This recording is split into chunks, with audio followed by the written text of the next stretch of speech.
Свети Джавелин, вака украинците го нарекуваат американскиот противтенковски ракетен систем или хаубици, откако Русија нападна Украина 2022.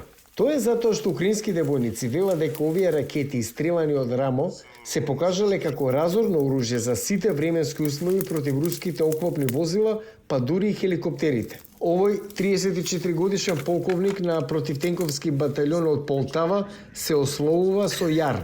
Вели дека системот за таргетирање што бара топлина е многу ефикасно дури и ноќе. Вночі чому класно, бо вночі Бидејќи има драматична разлика во температурата помеѓу целта и студениот ноќен воздух, испарувањето на влагата што доаѓа од земјата не го попречува да зададе удар. Едно лице може да управува сам, но обично тим од двајца или тројца војници го прават тоа заедно. На полигон, овој 35 годишен војник со прекарот Мерцедес се обучува заедно со 22 годишниот воен лекар со прекарот Поет. Ниту еден не сакаше да го сподели своето име од безбедносни причини.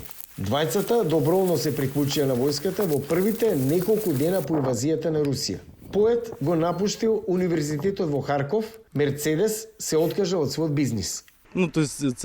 Тоа беше бизнис што навистина ми се допадна и сакав да се проширам, но овој ужасен непријател дојде и уништи се. Хаубиците се она што Пентагон го нарекува оружје со кое стрелаш и забораваш на целта. Објаснува наредникот Јар. після пуску може не спостерігати сама ракета. По лансирањето не треба внимателно да го наблюдувате и да ја прилагодите целта. Проектилот прави се сам. Браво американци, тие направија многу добра работа со овој систем. Тепловизійно, а й звіряє картинку. Војната во Украина ги направи хаубиците многу популарно оружје во и надвор од Украина. Нејзиниот производител Lockheed Martin речиси го удвојува производството на проектилот. До крајот на 2026 тие планира да произведуваат речиси 4000 проектили годишно.